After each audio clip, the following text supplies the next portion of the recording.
हम लोग चर्चा कर रहे थे कि आनंद पथ पर बढ़ने के लिए और जीवन में आनंद को प्राप्त करने के लिए प्रत्येक व्यक्ति को अपने जीवन में साधक बनने की आवश्यकता है। और ये साधक जब अपनी साधना को उच्च स्तर पर बढ़ाता है तो उसके जीवन में अनेक तरह के परिवर्तन आते हैं, जिसकी चर्चा मैंने की थी कि मस्तिष्क से अनेक प्रकार के स्राव शरीर में संचरित होने लग जाते हैं, जरने लग जाते हैं, जिसका बहुत ही अनुकूल प्रभाव हमारे जीवन पर पड़ने लगता है। मतलब हमारी खुशी बढ़ने लगती है, हमारा आयुष्य बढ़ता है और हमारा आकर्षण बढ़ता है। एक आभा मंडल और प्रभा मंडल दोनों रूपों में ही हम तेजस्वी ओजस्वी बनते हैं और आकर्षक सुदर्शन व्यक्तित्व भी हमारा होता है। हमारी कार्य क्षमता बढ़ती है और अधिक शांत और संतुलित जीवन जीने लगते हैं। सभी को शांत और संतुलित जीवन की आवश्यकता पड़ती है, क्योंकि किसी न किसी रूप में हमारे जीवन का संतुलन बिगड़ता रहता है।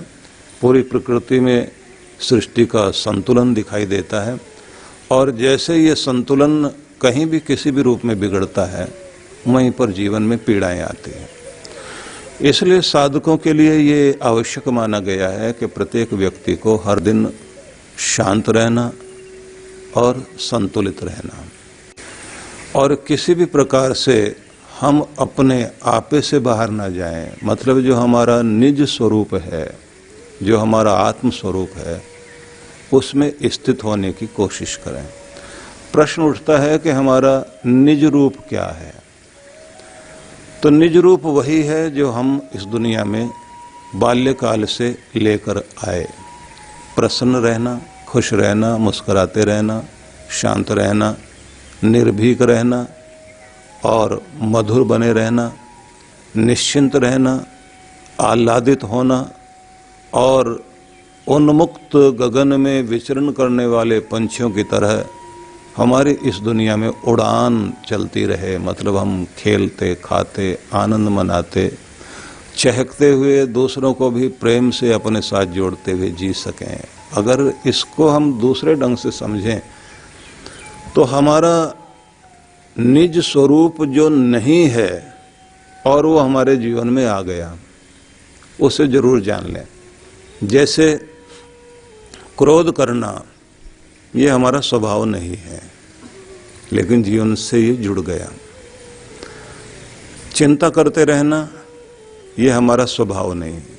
अब प्रश्न आएगा कि स्वभाव नहीं तो जीवन में है ये चीजें, तो दूसरे ढंग से समझने की चेष्टा कीजिए। वह कोई चीज जिसमें आप 24 घंटे नहीं रह सकते। अगर 24 घंटे आपको क्रोध में रखा जाए तो पागल हो जाएंगे। 24 घंटे चिंता करते हुए जीना पड़ जाए, जी नहीं पाएंगे। खुशियां भी गई, नींद भी गई और चैन भी गया। चिंता हमारा स्वभाव नहीं, क्रोध हमारा स्वभाव नहीं। 24 घंटे डर डर में जिए तो जीवन पर ही प्रश्न आ जाता है, क्योंकि वो हमारा स्वभाव नहीं है। 24 घंटे दुख दुख दुख और बढ़ता जाए दुख ही दुख, उसमें जीना मुश्किल हो जाएगा। इसी तरह से आप सोच लीजिए कि 24 घंटे निराशा में रखा जाए तो आप नहीं रह पाएंगे। अशांति में रखा जाए तो आपके लिए मुश्किल पड़ जाएगी। तो इसका मतलब है कि यह आपका निज रूप है नहीं। लेकिन 24 घंटे आपको शांति में रखा जाए, आप उससे उद्विग्न नहीं होंगे। आप ये नहीं कहेंगे अब शांति नहीं चाहिए, अब अशांत होने चलते हैं। आपको सारा दिन क्रोध में रखा जाए तो आप उससे बेचैन हो जाएंगे। आप कहेंगे मुझे शांति चाहिए, लेकिन शांति में आप हमेशा रहेंगे। ये भी ध्यान रख लीजिए, घृणा में आप नहीं जी सकते, आपको प्रेम में वापस आना पड़ता है। डर में आप नहीं जी सकते, आपको निडरता में आना पड़ता है। उत्साह मर जाए व्यक्ति का, आप उस स्थिति में नहीं जी सकते, आपको उत्साहित होना पड़ता है। होपलेस आप हो जाएं, जीवन की आशाएं खत्म हो जाएं, तो आप किस तरह से अनुभव करने लग जाते हैं। लेकिन जब आशाएं आती हैं तो कितनी उमंगें जागती है। तो जो आपके लिए आशा, उत्साह, निडरता, वीरता, धीरता, संतुलन, प्रसन्नता, प्रेम, माधुर्य, ये मुस्कान, आनंदित रहना, सुख में रहना, ये सब आपका निज रूप है। इस निज रूप में अगर आप टिकना सीख जाएं तो आपको जीना आ गया। संसार के साथ, लोगों के साथ व्यवहार करते करते आप लोग ये देखते हैं कि ये सब चीजें हमारे जीवन में आने लगती हैं कि लोग हमारी मुस्कान छीन लेते हैं, हमारी आशाओं का तुषारपात कर देते हैं, आशाएं हमारी मिट जाती हैं, निराशाएं जीवन में आने लग जाती है, डर बढ़ाने वाले लोग चारों तरफ हैं, चिंता बढ़ाने वाले लोग चारों तरफ हैं। सब कोई आपकी इस संपदा को छीन लेने की कोशिश करते हैं। मैं इसलिए कैमरे की तरफ देखकर बोल रहा हूं क्योंकि मैं ऐसा समझ रहा हूं कि मैं आपसे बात कर रहा हूं कि जब आप अपने घर में बैठे हुए हैं तो आपसे मेरी सीधी सीधी बात हो रही है। यद्यपि चर्चा करते समय सीधा एक ही तरफ देखते रहना आसान तो नहीं होता। जिन लोगों को इसकी प्रैक्टिस है वो लोग तो बहुत अच्छे से कर लेते हैं। लेकिन मैं फिर आपको ये कहना चाहता हूँ कि निज रूप में आना आवश्यक है। साधकों के लिए ये एक मार्ग है। और साधक ही नहीं, जो जीवन साधक हैं, जीवन को ठीक ढंग से जीना चाहते हैं, क्योंकि हमारी सबकी यात्रा विषाद को प्रसाद में बदलने की यात्रा है, निराशा को आशा में बदलने की यात्रा है, कोलाहल शोर से मौन की दुनिया में प्रवेश करने की यात्रा हमारी यात्रा है, कायरता को फिर से वीरता में बदलने की हमारी यात्रा है, इस भूलोक से शिवलोक की या अमृतलोक की तरफ जाने की यात्रा हमारी यात्रा है कि जीवन में हम आनंद की प्राप्ति के लिए अपनी यात्रा को जारी रखें। हम अपने आनंद को प्राप्त कर लेना चाहते हैं। लेकिन महत्वपूर्ण बात यह है कि जब तक आपको इसका महत्व नहीं समझेंगे तब तक आप इस यात्रा पर जाएंगे नहीं। तो अपने यहाँ व्यक्ति के लिए कहा गया कि व्यक्ति को उषर बुद्ध बनना चाहिए, प्रभात वेला में जागना चाहिए। और कहा गया है कि जो लोग ब्राह्मे मूर्ते बुद्धेत धर्मार्थो चानु चिंतेत काय क्लेशाश्च तन्मूलान वेद तत्वार्थमेव च, कि सवेरे सवेरे व्यक्ति जागे, ब्रह्म मुहूर्त में जागे। अब ब्रह्म मुहूर्त पर भी बड़ी अद्भुत बात है कि हम लोग उत्तरकाशी में थे तो साधना के उस समय में, उस अवधि में हमें एक अलग तरह के साधक मिले जो अच्छे योगी थे। अपने सदगुरु देव के सानिध्य में तो रहने का अवसर मिला ही, लेकिन एक ऐसे व्यक्ति से भी हम लोग मिले जो चिर बाबा उनको लोग बोलते थे। तो उनसे बातचीत जब हुई तो उन्होंने कहा कि ब्रह्म वेला और ब्रह्मरंध्र का बहुत सीधा संबंध है। जो आपकी मास्टर ग्लैंड है, उस मास्टर ग्लैंड का संबंध आपके ब्रह्मरंध्र से है और पिट्यूटरी ग्लैंड जिसे कहते हैं, और ब्रह्मवेला का भी संबंध इससे है। प्रभात में जैसे जैसे ब्रह्मवेला होती है, जिसको सिख पंथ में अमृत वेला बोलते हैं कि ये अमृत का वेला है, ये जो समय है ये अमृत प्राप्ति का है। अमृत झरता है यहाँ। जैसे गोरखनाथ ने ये कहा, गगन मंडल में गाय बियाई कागज दही जमाया, छाछ छाछ तो पंडित पी गए सिद्धा माखन खाया। सिद्ध लोग जो है इस मक्खन को प्राप्त करने के लिए, अमृत को प्राप्त करने के लिए अपने ब्रह्मरंध्र में ध्यान लगाते हुए जो अमृत झरता है उस अमृत की प्राप्ति करते हैं। तो बहुत कठिन और गंभीर विषय न लेकर आपको सहज रूप में ये बताना चाहता हूँ कि उन चिर बाबा ने एक बहुत अच्छी बात बताई कि इस ब्रह्मांड में चारों तरफ जैसे ब्रह्म वेला होती है तो वो ब्रह्म का काल है, भगवान का वह समय है जब समस्त देव शक्तियाँ चारों तरफ विचरण कर रही होती हैं और सूरज की रश्मियाँ सीधे धरती पर पड़ रही होती हैं।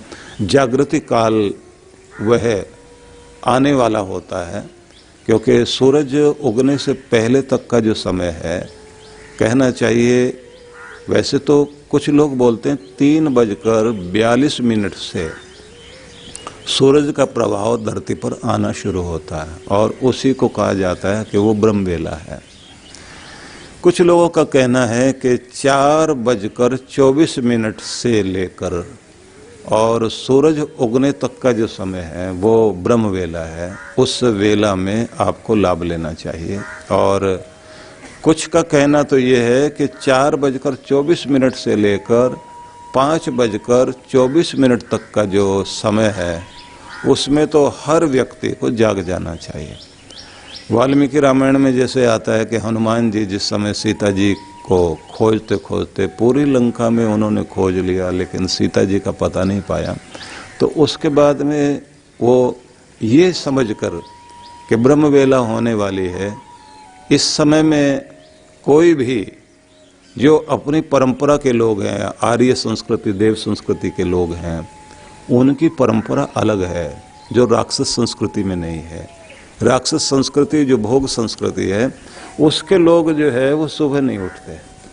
तो ऐसा समझकर हनुमान जी एक छोटी सी नदी के किनारे किनारे चले और उन्होंने एक सुंदर वाटिका में यज्ञ की धूम और ध्यान की कुछ ध्वनियाँ, जैसे कोई ओंकार का उच्चारण कर रहा हो, इस तरह की अनुभूतियाँ की। और जैसे ही आगे बढ़े तो अशोक वृक्ष के नीचे एक दिव्य मूर्ति को देखा, जिनको देखते ही उन्हें समझ में आया कि ये लंकावासी महिला नहीं है, ये हमारी देव संस्कृति वाली आर्य संस्कृति वाली महिला है। और तब उन्होंने उनको पहचाना। मजे की बात ये भी है कि वाल्मीकि रामायण में ही ये भी वर्णन आता है कि भरत जी जाकर माँ कौशल्या को ये समझाते हैं कि मैंने राम जी को वन भिजवाने का कोई षड्यंत्र नहीं किया, अगर किया हो तो कुछ पाप उन्होंने गिनाए, ये वाला पाप मुझे लग जाए, ये वाला पाप लग जाए। तो उसमें एक तो ये कि घास खाती गऊ को कोई जाकर लात मारे और सूरज उगने तक कोई सोता रहे, वो सब पाप मुझे लग जाए अगर मैंने षड्यंत्र रचा हो राम जी को वन भिजवाने का। मतलब ये कि जो सूर्यवंशी लोग हैं वो सूर्य का स्वागत करने के लिए पहले ही जाग जाते हैं और उस समय बैठकर ईश्वर की आराधना तो सुबह सुबह सब करते ही हैं, लेकिन यज्ञ का जो प्रकार है वो सूरज के साथ माना गया है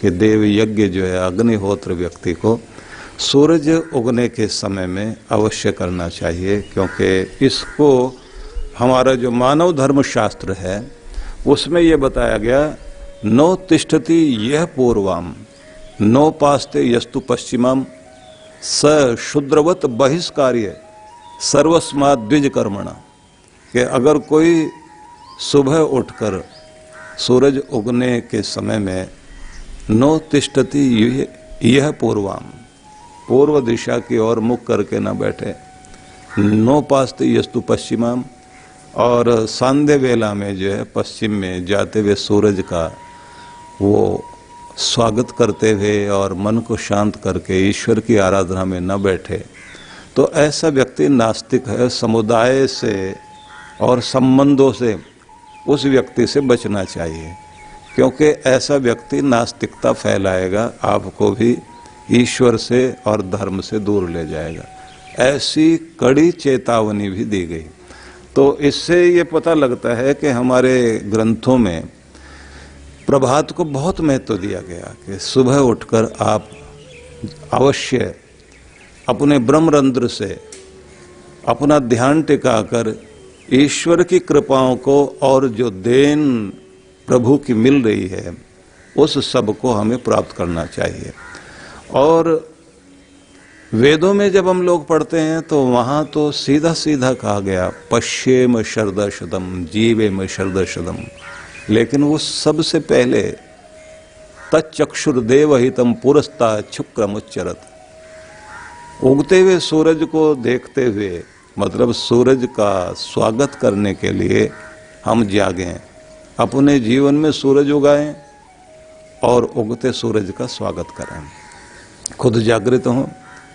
एक अद्भुत समय होता है वो कि जिस समय आप लोग देखते हैं कि आसमान में लाली आती है, तो आसमान में लाली आते ही सारी ओस घास से भीगी भी होती है और उस समय कुछ कलियां मुस्कराती हुई दिखाई देंगी, कुछ फूल खिले दिखाई देंगे, उनके होठों पर पड़ी हुई ओस की बूंदें चमकती हुई अनुभव में आती है। और जो प्राण वायु देने वाली जो वायु है जिसे समीर कहा गया है, समीर का संचरण उसी समय होता है।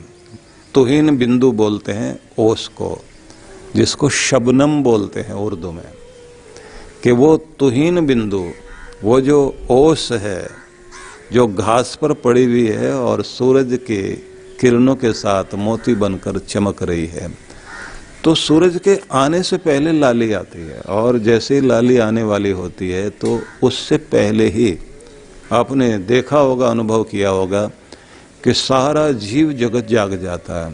पंछियों को देखा होगा कि डालों पर वो उस समय जो है पंख फड़फड़ाने लग जाते हैं, अपने पंखों को तोल रहे होते हैं आसमान में उड़ान भरने के लिए। और जैसे ही आसमान में सूरज की किरणें फैलने लग जाती हैं, पंछी अपना भोजन ग्रहण करने के लिए उस समय नहीं उड़ान भरते, उस समय वो एक्सरसाइज करने के लिए, जैसे फिजिकल एक्सरसाइज करते हैं, ऐसे पूरे आसमान का चक्कर लगा लगा कर आसपास आकर वृक्षों पर बैठ जाते हैं और उसके बाद अपने शरीर को, अपने पंखों को सशक्त बनाकर फिर जो है वो अपने भोजन के तलाश में निकलते हैं।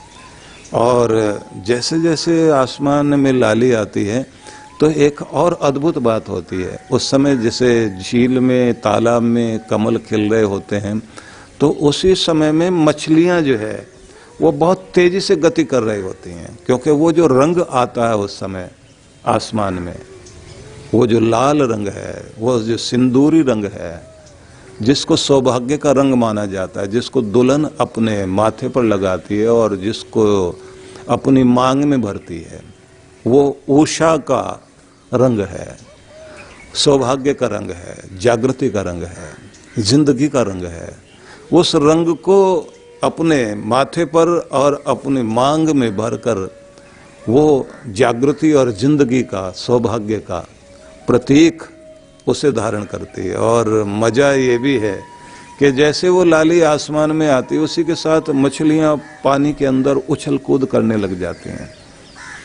यहाँ तक होता है कि पलने में या बेड पर लेटा हुआ छोटा सा नन्हा बच्चा, वो भी उस समय अपने पांव चलाने लग जाता है, जैसे साइकिलिंग कर रहा हो, उसके पांव चलने लग जाएंगे, क्योंकि वो भी ये जानता है, प्रकृति उसे बता रही होती है कि इस समय आपको हरकत में आना, सक्रिय हो जाना है। और ब्रह्मरंध्र पर हमारी जो ये पीयूष ग्रंथि है और हमारी जो पिनियल बॉडी है, इन सब में बहुत अच्छा प्रभाव आने लग जाता है, क्योंकि हमारे जो पिनियल बॉडी है, ये भाग है आपका सिर में।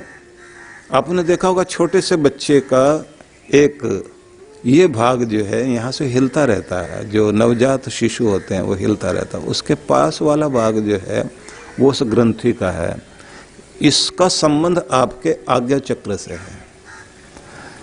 और कुछ प्राचीन मत में एक बात चलती थी कि आत्मा का स्थान कहाँ है, तो उसमें यही बोलते थे कि जहाँ ये पीनियल बॉडी है, पीनियल ग्लैंड है, बस यहाँ आत्मा है। और आज्ञा चक्र का इसके साथ में बहुत सुंदर संबंध है, इस पर चर्चा करेंगे। लेकिन उससे पहले मैं आपको बताना चाह रहा हूँ कि वो जो आसमान में उषा वेला की लाली आती है, वो बच्चे को भी हरकत में ले आती है। फूल को हरकत में ले आएगी। वो कलियां जो मुस्करा रही थी वो खिलने लग जाती हैं, खिलखिलाकर जैसे हंस गई। पूरी दुनिया में मुस्कुराहट और प्रसन्नता का प्रतीक अगर कोई है तो फूल है, और इसलिए फूल ही लोग देते हैं। और कुछ लोग यहाँ तक भी कहते हैं कि अगर आप किसी को पुष्प नहीं दे सकते तो कम से कम मुस्कुराकर स्वागत जरूर करो, क्योंकि ये किसी गुलदस्ते से कम नहीं है और वो हृदय से होना चाहिए। जैसे फूल हर किसी के लिए आकर्षण का केंद्र बनते हैं, हंसता हुआ बच्चा जो है आकर्षण का केंद्र बनता है। तो आप विचार करके देखिए कि उस वेला में हरकत दिखाई देती है, गतिशीलता दिखाई देती है, पंछी खूब जोर जोर से बोल रहे होते हैं। सांझ में फिर यही लाली आती है।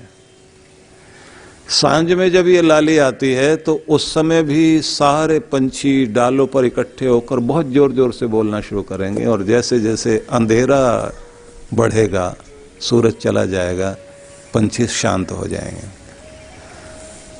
अब यहाँ एक उदाहरण दिया गया है आपके प्राचीन ग्रंथों में कि उषा और ये सूर्य ये क्या है।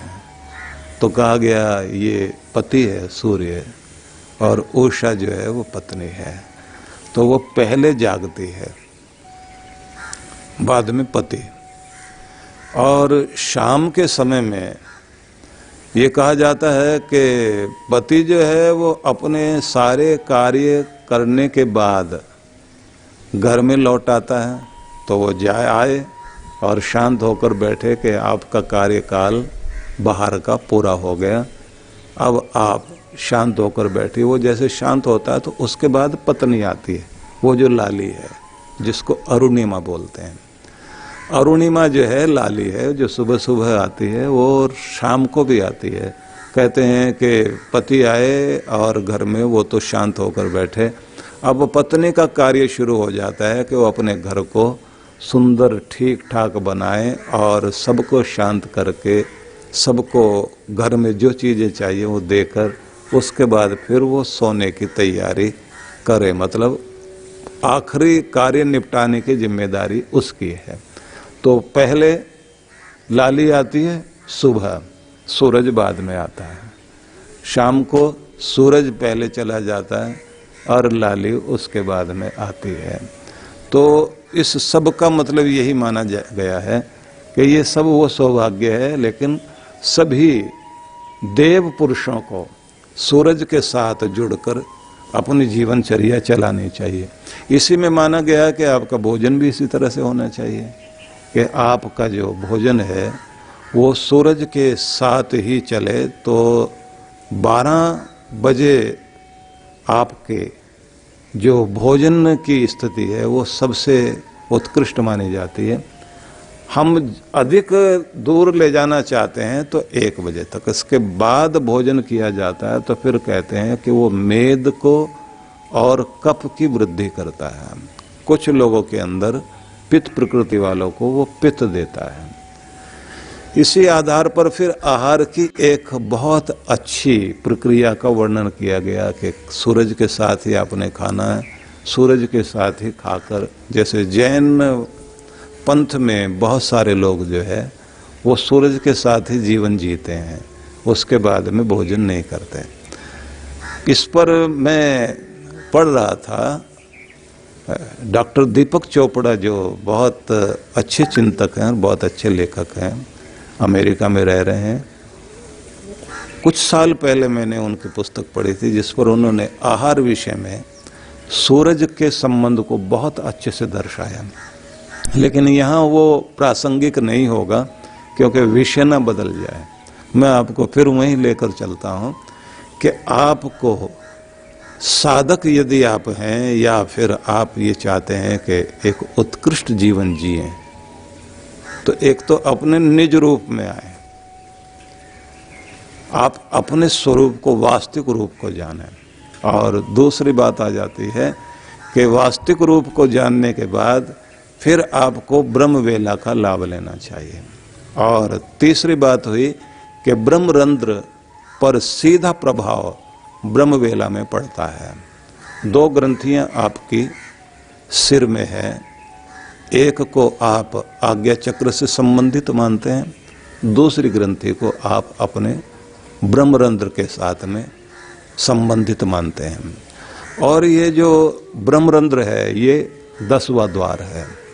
इसको खोल कर ही कोई साधक, कोई तपस्वी, कोई योगी ईश्वर की प्राप्ति करता है, मतलब मुक्त हो जाता है।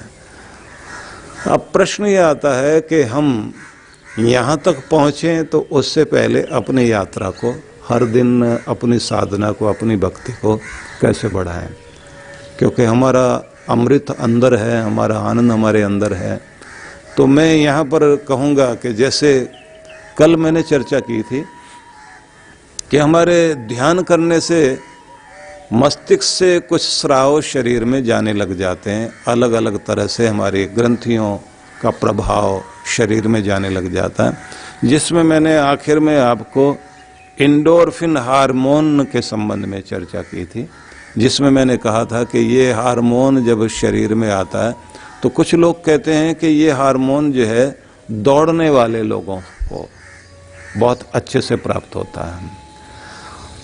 और इसका प्रभाव क्या होता है, कहते हैं इसका लाभ ये होता है कि आपको दर्द सहने की जो क्षमता है वो बढ़ जाती है। मतलब ये है कि बिना बात के छोटी मोटी चोट लग गई या कोई अनुकूल प्रतिकूल वातावरण हो गया तो आप वो बेपरवाह होकर आगे बढ़ते रहते हैं, जबकि कुछ लोग जो है छोटी छोटी स्थिति में ही वो घबराते हैं या उन्हें बहुत ज़्यादा पीड़ा होती है या ज़्यादा से ज़्यादा जो है नाजुक जीवन जीते हैं। कुल मिलाकर हम ऐसा कह सकते हैं कि आपको एक सशक्त, समर्थ और जीवंत व्यक्तित्व देने के लिए साधना का प्रयोग करना चाहिए। और वो ब्रह्मवेला में सभी उन लोगों को जो एक उत्कृष्ट जीवन जीना चाहते हैं, उद्देश्यपूर्ण जीवन जीना चाहते हैं, महत्वपूर्ण बनकर जीना चाहते हैं, तो अपने सोने जागने की एक सुंदर व्यवस्था बना लेनी चाहिए, ब्रह्मवेला का लाभ लेना चाहिए। इसलिए हम लोगों ने ये व्यवस्था रखी है कि इन दिनों जब पूरे देश में समस्या है और एकांत में सबको बैठना पड़ रहा है, तो अच्छा है कि देहांत से अच्छा तो एकांत है, मतलब एकांत में रह लें और जीवन को बचाया जाए।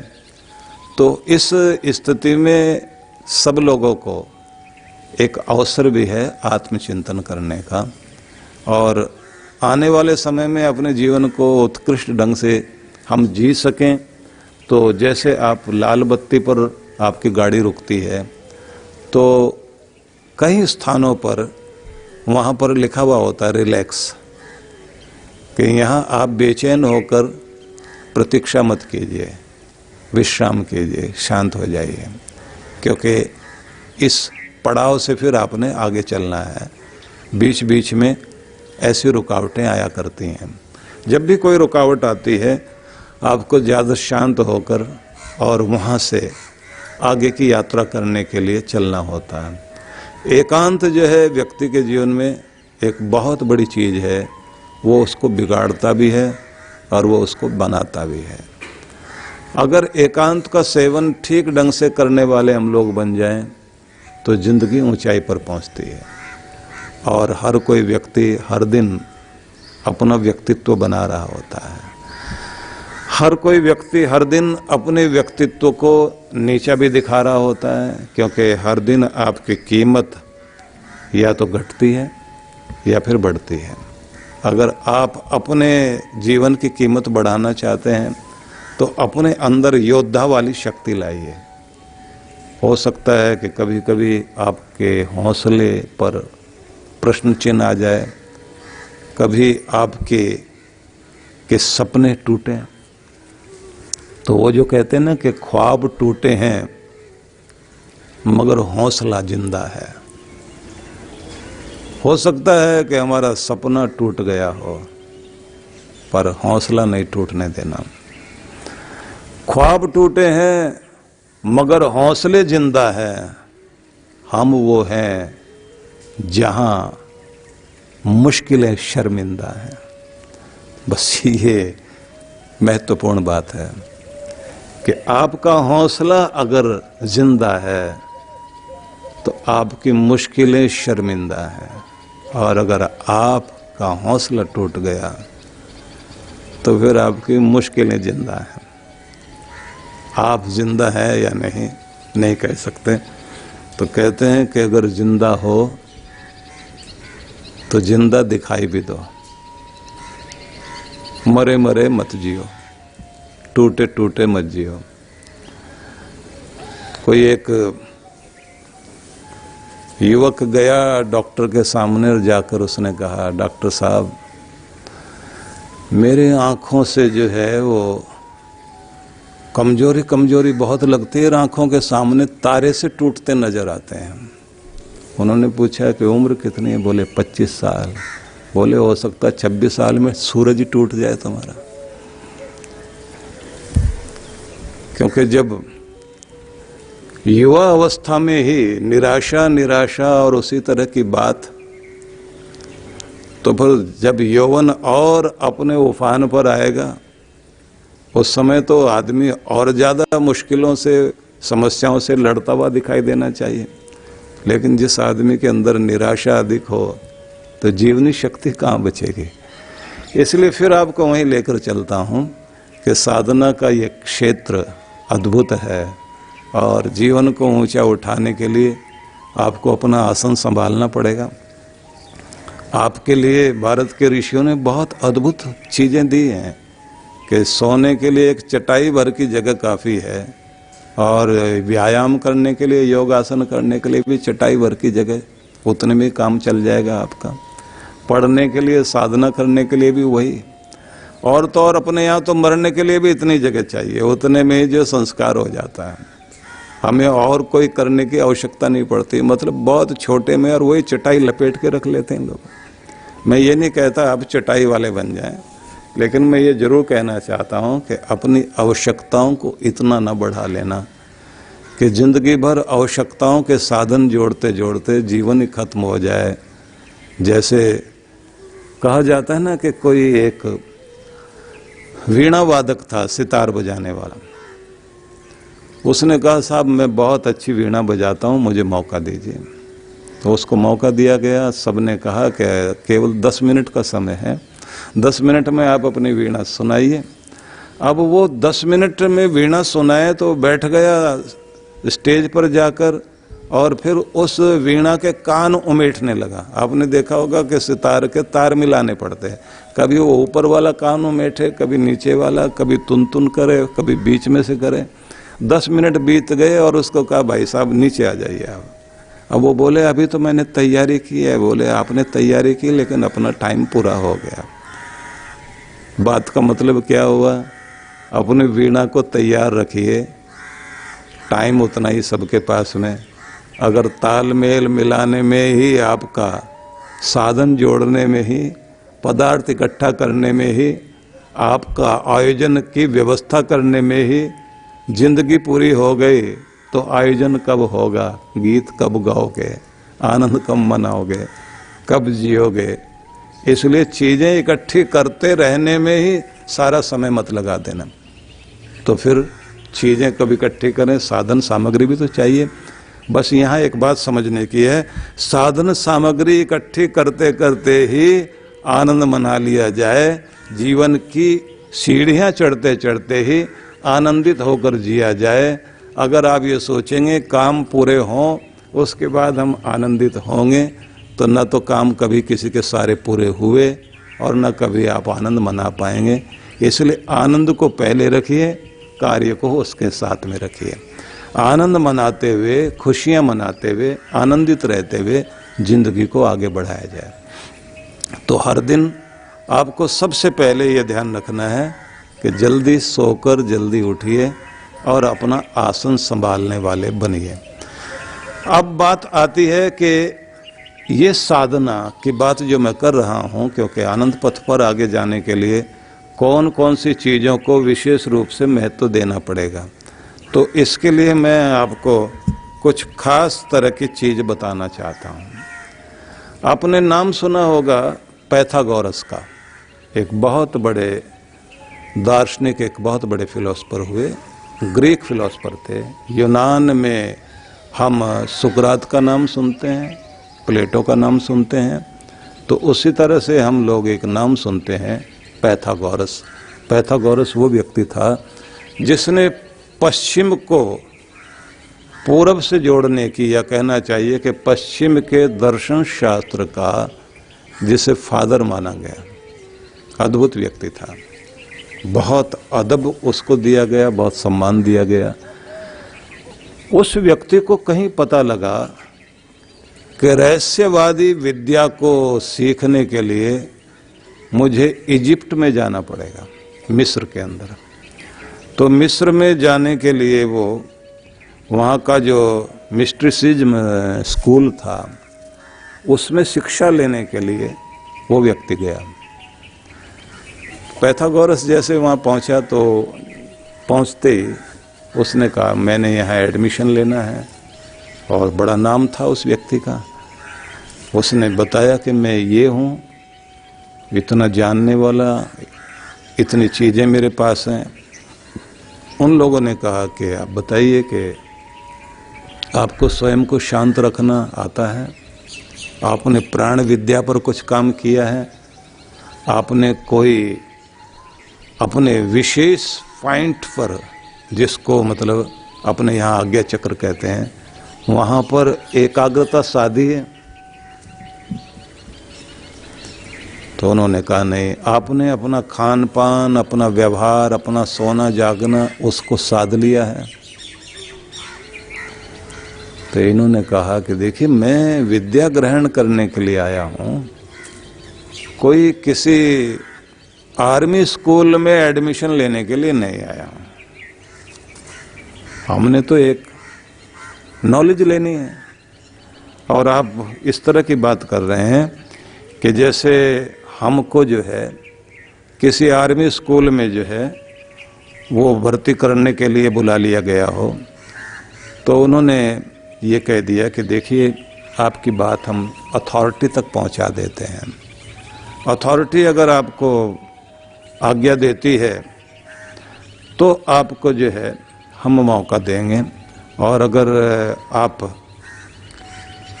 ये सारी शर्तें पूरी करते होंगे तो आप यहाँ जरूर रह सकेंगे, आपको स्वागत किया जाएगा। तो इन्होंने कहा कि मुझे समझ नहीं आता कि आप लोग ये अनुशासन की बातें कर रहे हैं, ये करके आओ वो करके आओ, तो मुझे पहलवान नहीं बनना है और मैंने कोई योद्धा नहीं बनना है, और मुझे ये सब करने की आवश्यकता क्या है? उन्होंने कहा हम सूचनाएं नहीं देते, ज्ञान देते हैं, और ज्ञान अनुभव के बिना तो नहीं आता। उन्होंने कहा मतलब? बोले जो ज्ञान जिया ही ना जाए वो फिर ज्ञान नहीं होता। शिक्षा को जियो, अनुभव में लाओ। शिक्षा को जियो, अनुभव में लाओ, और अनुभूति बनाकर जब आप उसे हृदय से महसूस करोगे तब पता लगेगा कि आपने जान लिया। नहीं तो सूचनाएं तो बोर्ड पर भी लिखी होती हैं, पुस्तकों में भी लिखी हुई हैं। ऐसा समय खराब करने के लिए हमारे पास जगह नहीं है, आप जा सकते हैं। अब पैथागोरस को वहां से जाना पड़ा, दुनिया का महान दार्शनिक, महान विद्वान। तो जब वो जाने लगा तो उसने बाहर एक व्यक्ति से पूछा, भाई ये जो बता रहे थे क्या करना होता है इसमें, यहाँ एंटर होने के लिए क्या करना होता है? क्योंकि अब तो चैलेंज हो गया, मैंने यहाँ अंदर प्रवेश करना ही करना है, और मैं ये जानना चाहता हूँ कि क्या करना होता है यहाँ अंदर आने के लिए। तो एक व्यक्ति जो मिला था उसने उसको वहाँ बाहर बैठाया और कहा भी बाहर हो आप, अंदर तब आओगे, एक तो 40 दिन का टाइम निकाल लो, 40 दिन अपने ऊपर प्रयोग करोगे। भारत में 40 दिन को बहुत महत्व दिया जाता है, क्योंकि भारत का ज्ञान ही पूरी दुनिया में फैला था। अपने यहाँ इसलिए 40 को महत्व दिया जाता है कि इससे आपके अंदर रूपांतरण होता है। पश्चिम का मनोविज्ञान ये मानता है कि 21 दिन काफ़ी होते हैं, 3 हफ्ते, किसी भी नई आदत को सीखने के लिए।